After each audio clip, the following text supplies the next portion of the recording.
Morning, and thank you for joining us on today's ransomware retrospective. My name is Alex Blackman, Head of Product Marketing at Searchlight Cyber.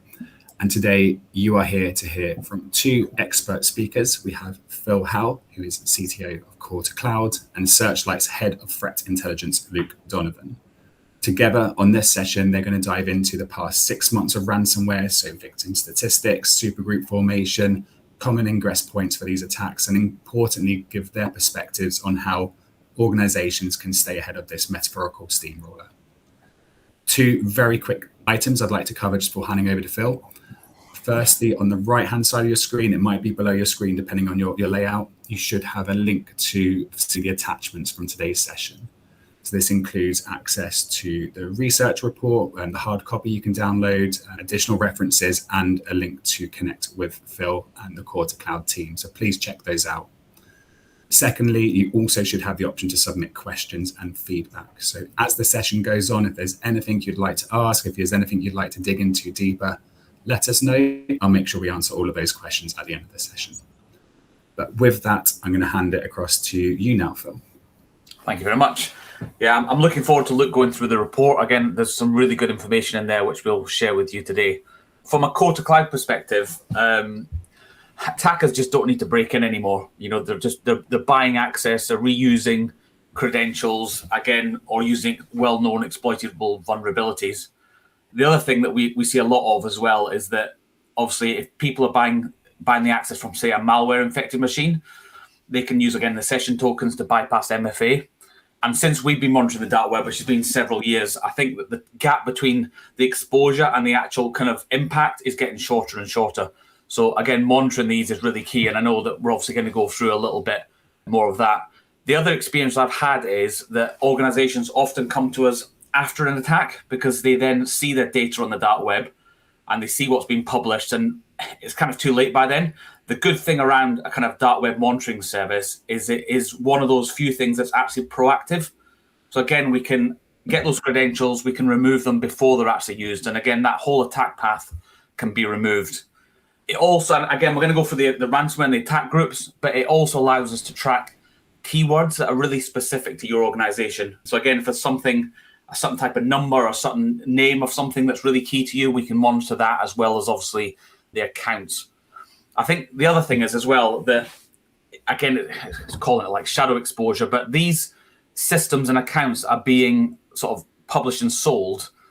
Are really a hidden risk because they're trusted. You know, you trust them; they're used every day. So those types of exposure wouldn't naturally trigger alerts in your systems until it was too late and it was actually being used. So again, what we like to do is to be proactive, help you remove those paths before they can be used. So I'm going to hand over to Luke, and obviously I'll have some input as well into this. But I look forward to hearing about the report and the kind of the way things have changed over the last 6 months. Luke, over to you. Excellent. Thank you ever so much, Phil. It's much appreciated. So thank you, everybody, for joining this webinar.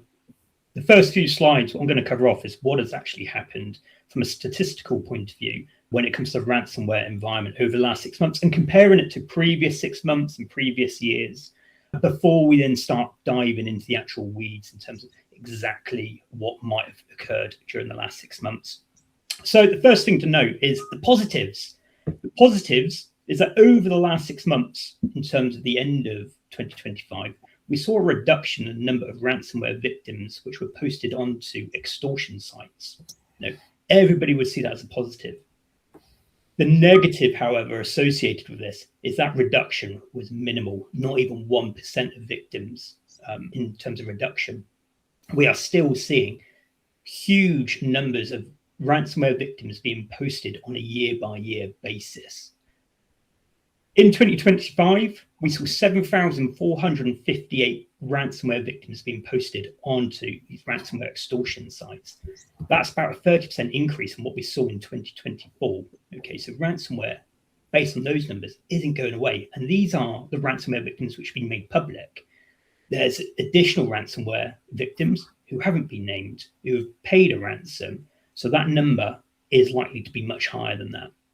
In 2024, there was 5,724 victims, and in 2023, there was 5,081 victims. So again, we've had a steep increase in the number of victims being posted over the 2025 period of time, which is a concern to everybody when it comes to protecting your organizations. So although we've seen an increase in the number of victims being posted, that doesn't paint the whole picture. Okay, we need to look at other trends, other elements to understand what is happening within the ecosystem. So one of those is to look at the emergence of new ransomware groups. Okay, ransomware groups come and go. It's not a small number of groups we're looking at here or trying to monitor here.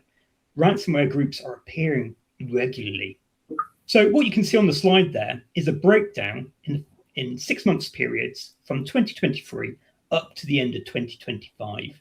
And again, there's only one period of time where we've seen a decrease in the number of new ransomware groups being posted. And that was the second half of 2024. Every other period of time, there has been an increase in the number of new ransomware groups which have emerged.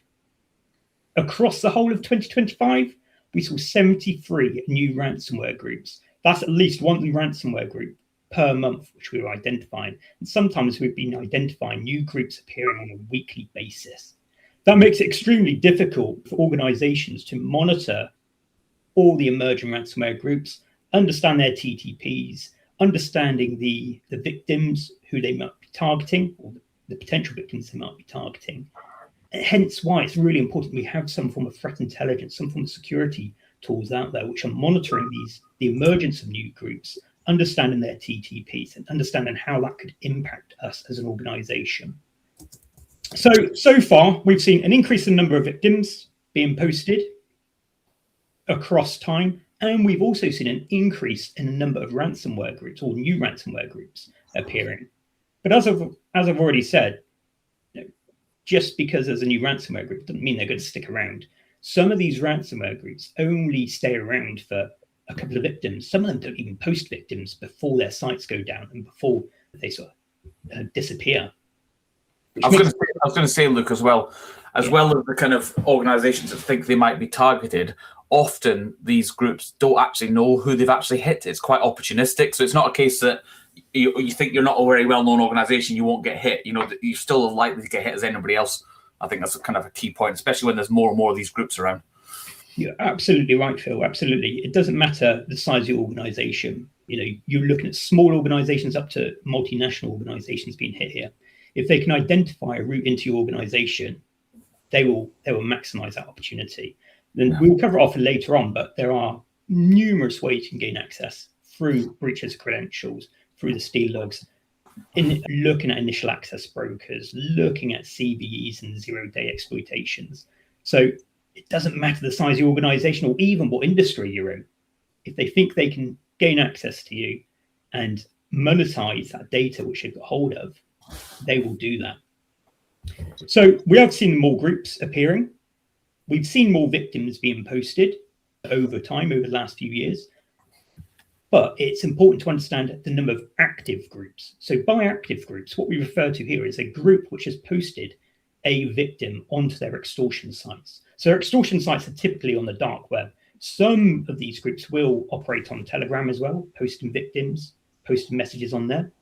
But by understanding the number of active groups, we can see how big the environment is, or the operating environment for ransomware groups. When we look at this, we've got 124 new active ransomware groups operating over the period of 2025. That's a significant increase, again, on what we saw in 2024, a 32% increase. Which again means if you're trying to defend against ransomware, if you're trying to identify, has your supply chain been hit, has your third parties been hit, it can be really tricky to do this in-house on your own, monitoring all of these groups, identifying the groups and then monitoring them for any changes to identify any victims associated to your supply chain. So what we typically do over every 6 months is look at who were the top ransomware groups in terms of the number of victims which they had posted over that given period of time. Okay, so over the 6-month period leading up to the end of December, we had Killin, Akira, Ink Ransom, Shinobi, and Play as being those top performers, those individuals or those groups who have posted the most ransomware victims. Now, out of all of these, Sonobi is the only one which sort of appeared in that 2025 period of time. All of the others have been around for a few years. Killing, for example, emerged in 2022, Akira 2023, the same as Ink Ransom, and Play was back in 2022 as well. Okay, so they've been around for a few years. They've established themselves as sort of key players within the ransomware environment. What you'll notice on the slide as well is this, what we call RAAS, so ransomware as a service. Okay, these ransomware groups, they're not just operating on their own, a few individuals hitting organizations. They operate a ransomware as a service operation. This means that these groups will establish or develop their ransomware, and they will allow affiliates to join their program, to utilize their infrastructure, utilize their servers and the malware, and hit targets. This enables these groups to hit a multitude of additional targets. They're not just limited to their own internal resources. So you'll see a lot of these affiliates who don't have the capability or the skill sets to conduct ransomware attacks, but might have access to organizations, join up with these groups in order to increase the sort of the targets which they can hit. For the groups who are running these affiliate programs, it's beneficial. They will take a cut of any ransom which is paid. Okay, that cut depends on what organization or what ransomware group it is. So that's why we see the likes of Killing, Akira, Ink Ransomware in those top three as a ransomware as a service, because they have this affiliate program. They can hit more targets than those who are operating on their own, the likes of Sonobi and Play. Although Sonobi as an organization, it's slightly more of a hybrid approach. They do have some affiliates, but they're extremely highly vetted in terms of whether they can join their ransomware operations. With each one of these ransomware groups as well, it's important to understand how they engage the comments, the posts which they post online, which we will cover off in a bit, looking at forums, etc. Some of these are fairly open, but others are much more closed, much more operational, secure. They don't really post messages or information around them out in the wild. So again, understanding what's happening in the wider ecosystem in terms of forums, in terms of markets, in terms of Telegram, can be important to understand their TTPs and how are they operating. There are two missing ransomware groups on here, not in the top 5, but they were in the top 5 in the first half of 2025. These were Clop and Ransom Hub. Clop, massive player within the ransomware environment. First half of 2025, they were the most prolific ransomware group. They're also the most active, the most tracked group. They've been around since about 2019. They predominantly utilize or exploit 0 days and CVEs. And that's why we saw a massive spike in February, March time last year. They post loads of victims over a short period of time, then they go quiet for ages. Again, it's a really closed group.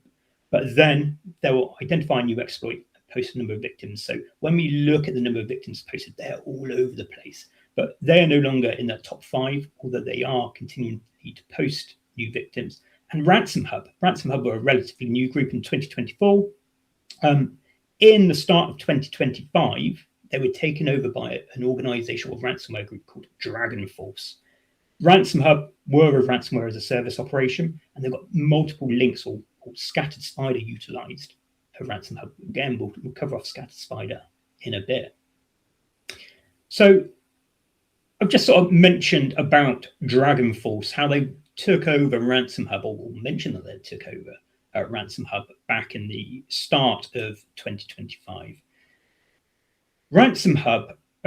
Dragon Force made a really interesting or posted really interesting sort of notifications in the second half of 2025, indicating changes in the way they were going to operate and forming this cartel of individuals and ransomware groups.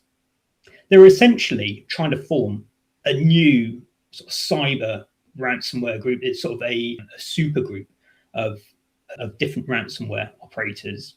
Now, this isn't the first time we've seen like super groups of ransomware groups forming, or in cyber other cyber threats, cyber groups forming together in order to achieve a specific aim. But it has been the biggest, which we've seen for an extremely long time. We do see sort of politically motivated groups forming, the likes of Killnet, Anonymous Sudan, for example, ages ago, utilizing DDoS attacks, form an alliance, hitting targets in the West. We saw TrickBot, which is a sort of initial access Trojan, is a banking Trojan, and RYUK ransomware, again, forming an alliance way back.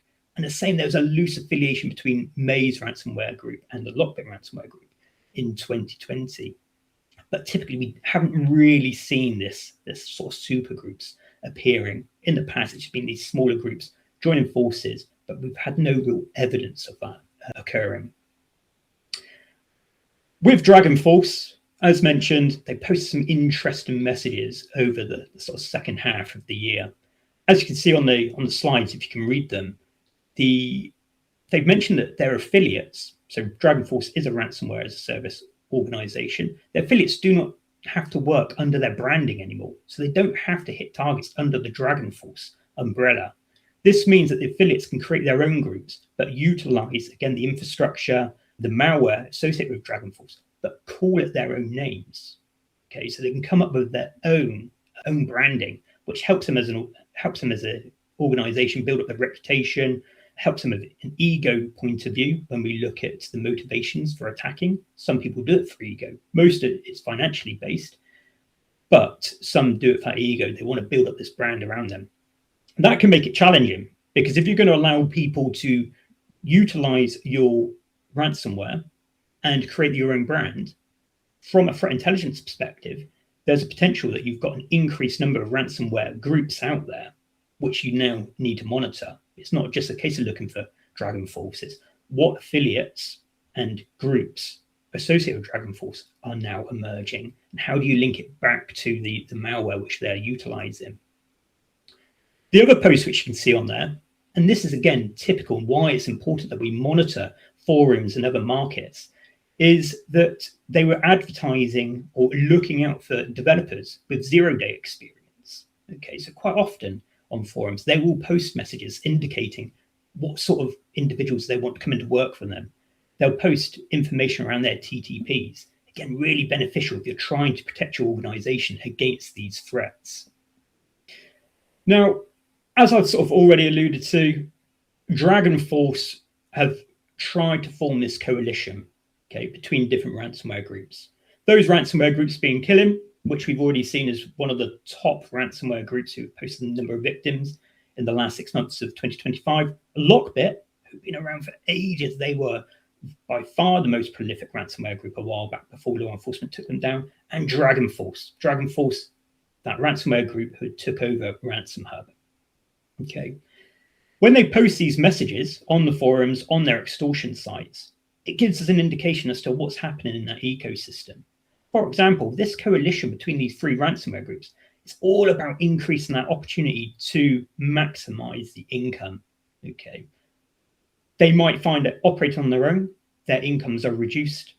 People are not paying the ransom. People are protecting themselves better. It might be that these ransomware groups don't have the internal capability anymore, the internal infrastructure. So by joining together, fusing all of their resources, they have that ability to potentially increase that income over time. It's important to note in terms of this ransomware cartel, that this group of, the super group of ransomware groups, is that we haven't really seen any additional evidence backing this up. Each one of those groups are still posting victims, but we haven't seen this sort of real fusion apart from these messages. The other major ransomware news which we've identified over the last 6 months of 2025 is again another supergroup. This supergroup is called Scattered Lapsus Hunters. They operate on a number of different cyber sources, everything from Telegram to forums to having their own extortion websites as well. So again, it's about that importance of coverage, importance of where are you harvesting your threat intelligence or your threat information in order to create that intelligence and protect your organizations. Each one of these groups, okay, in their own right, have really made a name for themselves. So Scattered Spider, renowned for social engineering, okay, they were affiliated with Ransom Hub for a while. They were one of their affiliates. They wouldn't run in a ransomware operation on their own. They didn't necessarily have that capability at the time. As a group, if you track them, over time, they're really growing their capability. They go off, they try and understand something, develop that capability, master it, move on to something new. So it's not a surprise that they've now formed sort of this alliance with other ransomware groups or other sort of threat groups in order to conduct ransomware operations. They were massive in the news last year for hitting M&S and Co-op. So they really focus on social engineering tactics, okay, trying to gain that initial access to victims. You then have Lapsus, who are sort of renowned for exploitation when they've gained access to a victim. So doing some lateral movement within when unauthorized access has been gained, gaining access to the organization, pivoting off and understanding what's of importance, what can they obtain and then extract and monetize. And then you have shiny hunters. So shiny hunters, they're renowned for their extortion and ability to develop publicity around breaches. So typically, they would post content onto the likes of breach forums and other other forums for sale, so people can go and purchase data breaches. They were the administrator for breach forums for a while as well, but as a collective, they're covering off all the bases you need to be in an extremely efficient ransomware group. They mention, they're very ruthless, but they mention that, I'll quote this, simple, when you pay us, your data is deleted and you move on with your life. When you don't pay us, you get posted here in terms of on their extortion site and other things. The other things aspect is important because they will post any breached content onto their forums, onto Telegram, not only onto that extortion site. So it widens that sort of proliferation of any breached content. But they do operate, again, across this wider sphere of cyber sources. Throughout the reporting period as well, we've seen a lot of law enforcement operations being conducted associated to ransomware. We've had ransomware individuals being targeted and also those on the peripheries. So Shiny Hunters, for example, a number of their members were arrested last year, along with other ransomware operators. We saw the Black Suit ransomware website being taken down by law enforcement. That, again, is quite pivotal. Law enforcement are continuously targeting ransomware, taking down the sites and targeting the individuals. This does have a knock-on effect. It undermines the ransomware operators' confidence within that ecosystem. Do they want to continue doing this or not? But with that, we see re-emergences. So a prime example is a ransomware group called Dispossessor. They emerged in April 2024. By August 2024, they'd been taken down by law enforcement, but they've re-emerged again in 2025 as under a different name called Radar.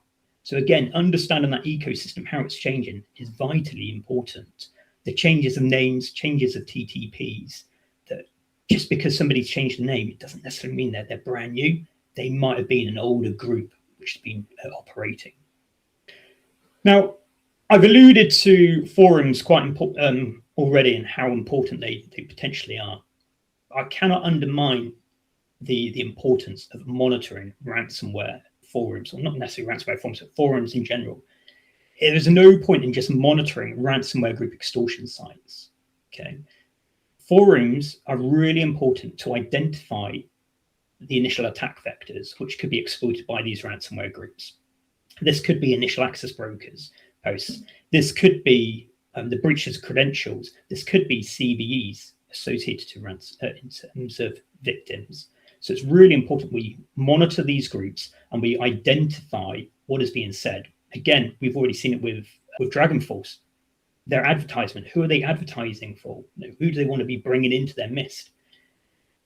But there has been a lot of changes within the forum sphere. And again, it highlights the importance of monitoring these groups. First one, breach forums. In 2024, they were taken down. They re-emerged weeks later. In June 2025, there was the arrest of some administrators of the site, Shiny Hunters, who we've already covered off. They issued a warning that their site was compromised and was being utilized as a honeypot. It then went down, and we saw multitudes of different breach forums appearing. So it's really important that we monitor all of those to try and understand, okay, who is going to be the successor? What content's being posted on all of those? There was a bit of stability when it came to breach forums for a while, but over the last week or so, we've seen it shut down again or closed down. And again, there's a multitude of individual groups appearing, although it looks like the situation might be stabilizing now. We see XSS. This is a Russian hacking forum where the administrators were arrested in July 2025 and the site was taken down.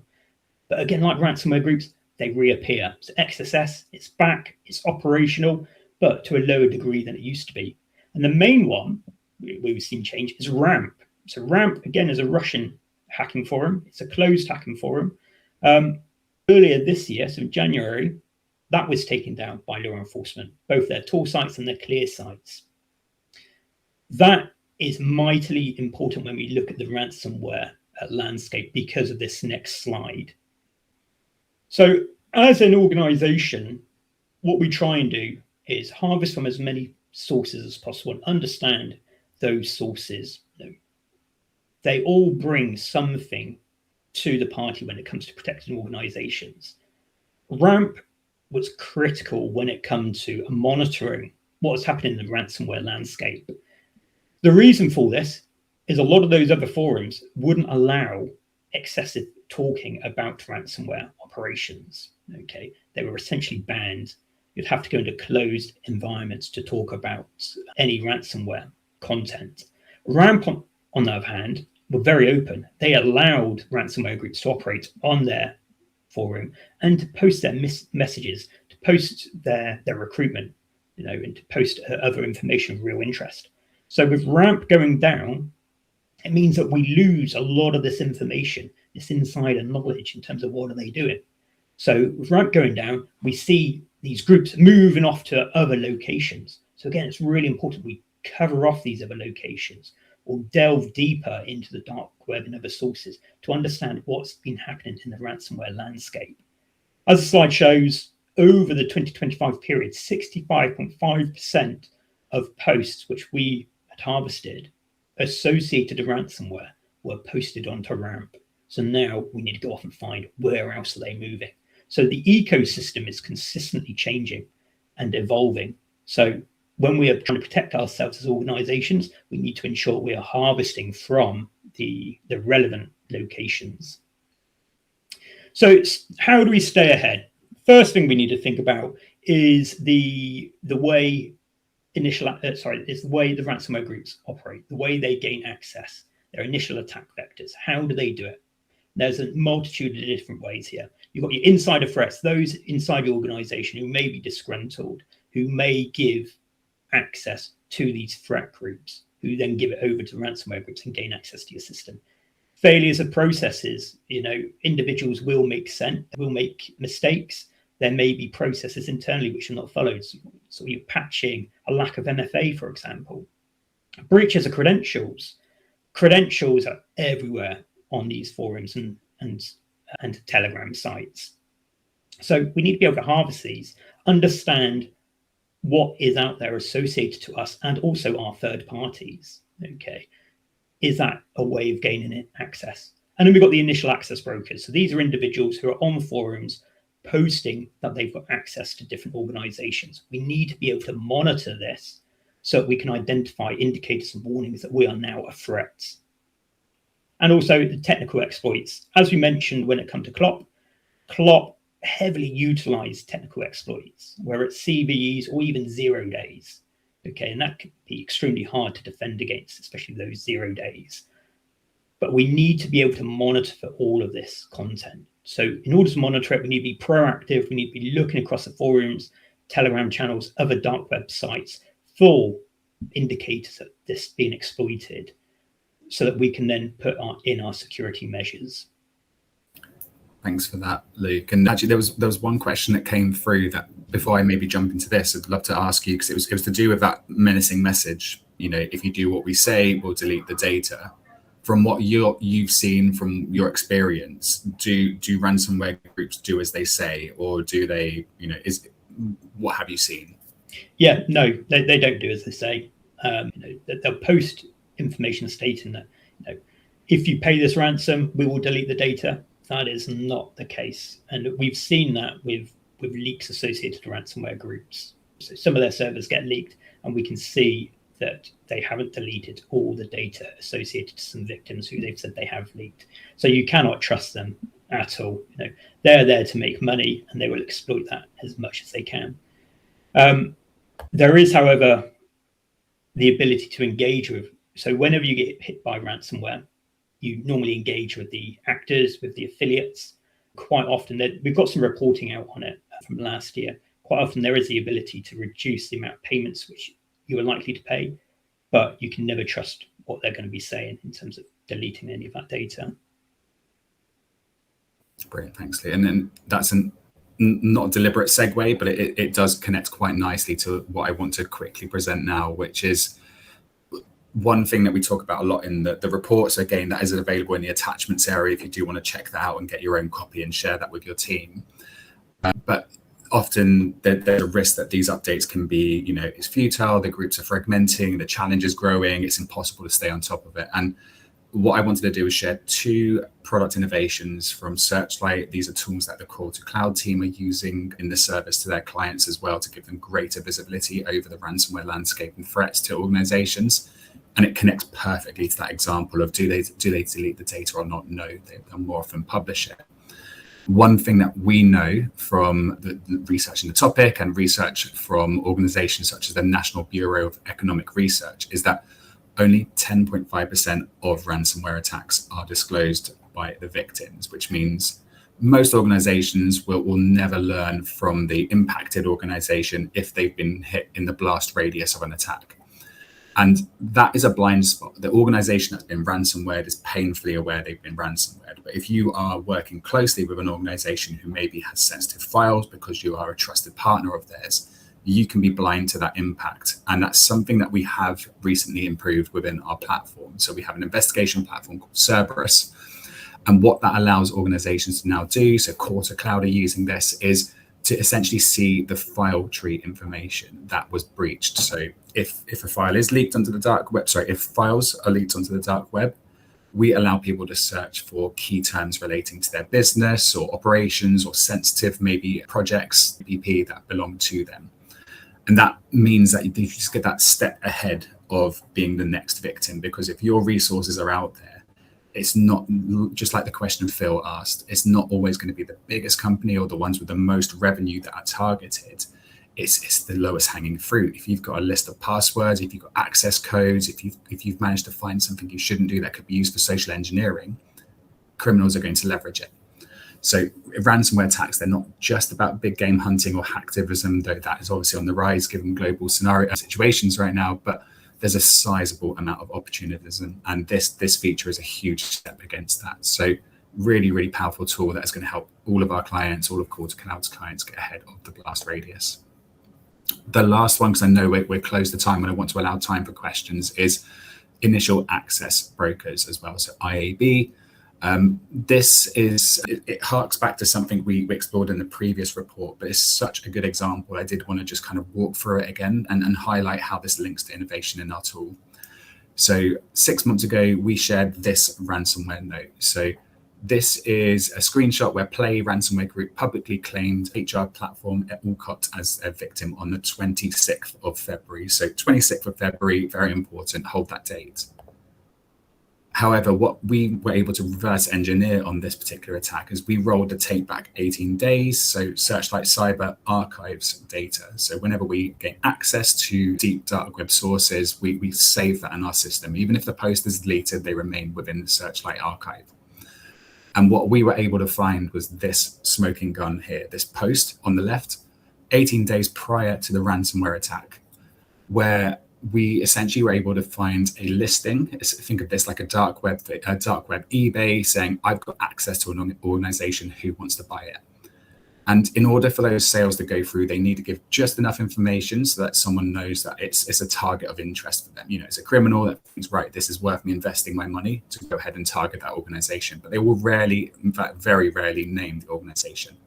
However, if you look at the listing for this one on the left and compare it to the Zoom Info listing on the right, so Zoom Info, legitimate tool used for sales prospecting, you will see there's a one-to-one match between revenue, employees, industry, all pointing to the fact that we know which organization that is. The other thing that was really interesting was just the speed with which access was sold. So O'Shea, the broker who posted to Ramp, which we heard about earlier, deleted the post as soon as the sale had gone through. But because we'd archived that, it remains in our system. But 18 days later, that access had been leveraged and used to finalize a ransomware attack, as we heard. So what we've done is, again, within our investigation platform, we now have a dashboard to allow organizations to look for companies that match their criteria, whether that is revenue, geography, industry, and just monitor those posts in real time as they appear so that they can hopefully have that 18 days heads up, which the HR company did not have. And hindsight's a wonderful thing, but again, this is a dashboard that just makes it much easier to aggregate and view that intelligence. So it's just another way that we're trying to help organizations get ahead of a very vast, fragmented landscape, which is very hard for them to monitor. It's why we work with organizations like Core to Cloud. It's why we're going to continue building these tools as well. So I did want to just share this because I feel like it's a more positive end, in addition to the steps Luke outlined that we can take as organizations, as security teams to improve our posture. I think technology is a huge help, and often data can be overwhelming. But if you have dashboards like this and make it manageable, searchable, you can tree out, you can set alerts on them, it's going to make a big difference and hopefully help you get the step on those ransomware groups in the future. So with that does bring us to the end of the session. We've got a handful of questions that have come in. I think Phil might have microphone issues, so if you can't answer, Phil, we'll kind of take it on your side. But the first question is for yourself, Luke, anyway. So it was a question around how is this data even gathered? It's not openly there to be scraped. It's not, criminals, as much as they may believe the dark web is anonymous, they still take steps to protect that anonymity. So are you able to share a bit more about how Searchlight gathers what we do and why it's so valuable? Yeah, absolutely. So when it comes to ransomware, we need to think about what's the end goal for these ransomware groups. Okay, the end goal is to financially benefit. Okay, it's to get the money out of these organizations who they've targeted. The way they are going to do that is by putting pressure on these organizations. So if you went back, say, 20 years, if you hit an organization, you would engage with that organization directly and hope you're going to get that ransomware payment. What we see now is this sort of thing called a double extortion. And actually, that's even triple and quadruple extortion now, whereby these ransomware groups try and put pressure onto the victims by posting more publicly than we would have seen in the past who they've targeted, how they've potentially targeted it as well, and that leaked content. So because they have to be slightly more public in order to place the pressure onto these victims, you then start finding little threads, little points which you can pivot on to then delve in deeper into where they're operating. So one of the easiest ones is to go off, identify their extortion sites. So the extortion sites where they post their victims, typically a timer. They might even auction off the content within that on that site, or even sell it onto other threat actors onto those sites. So that's the first point of call, is scraping that content, identifying those sources. Those sources are listed all over the place. Scrape those sources and then pivot off of that to identify additional sources. So their Telegram channels, looking at the forum posts as well. That's where it gets a bit more challenging, because you need to spend the time trying to understand the individuals associated to these groups. But it all starts from that one initial pivot and looking at their TTPs, the way they operate. They need to put the pressure on. To put the pressure on, they need to leave a message somewhere. Get that message, you then pivot backwards. There are closed sites as well, the likes of Ramp, for example, which we've already mentioned. That is a closed site. So you have to utilize our own TTPs to try and gain access to some of these sites. And then when we do identify sources of interest, we need to try and ensure this content is brought in near real time. There's no point in us bringing content in sort of weeks, months later. We need to be identifying it, bring it in. So again, from a data collection point of view, it's all automated. So we identify the sources as a team. We then automate the collection of that content to ensure our end customers and end users are going to get that notification as soon as possible. Thanks, Luke. And the final question we got for now, unless this other one's just popping in, is it's really around the size of victim. I know we have mentioned it at various points throughout the session, but maybe just to kind of bring all of those points together. Are there specific groups targeting specific size organizations? Is it just a free-for-all and going for the lowest hanging fruit, as we mentioned? And what impact does that have on businesses as well? So should specific businesses be looking at specific groups, or could the attack come from anywhere? Yeah. And it's a difficult one because there are so many different ransomware groups which are operating, and each one operate very differently. So those ransomware as a service groups, let's say, because they are utilizing affiliates, they will just hit anybody because they've got no real control. It's down to those affiliates to decide who are they going to target and why they're going to target them. Often it is because they've just got access to that one organization, or they're exploiting some breach credentials. So it doesn't matter who they're targeting, whether it's big or whether it's small. But then you get additional groups who will target specific industries, and even in specific industries within specific countries. So there's a ransomware group, I don't think it was last year, I think it was in 2024. I can't remember the name off the top of my head, but they were targeting the healthcare industry within a South American country. All of their victims were associated to those types of victims.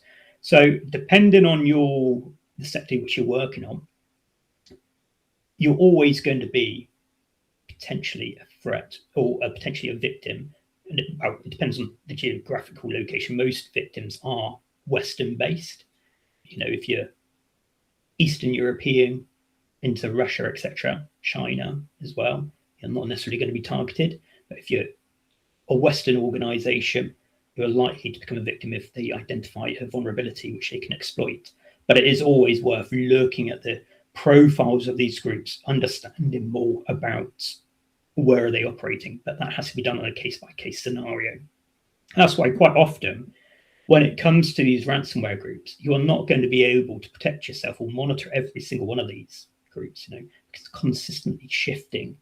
So understanding the general TTPs of the groups, overlaying it one on top of another. If you look at sort of like the MITRE ATT&CK framework, for example, take a group, associate with MITRE ATT&CK framework, do it across multiple groups, lay it over, look at your organization, work out, okay, do I have any gaps when it comes to MITRE ATT&CK framework?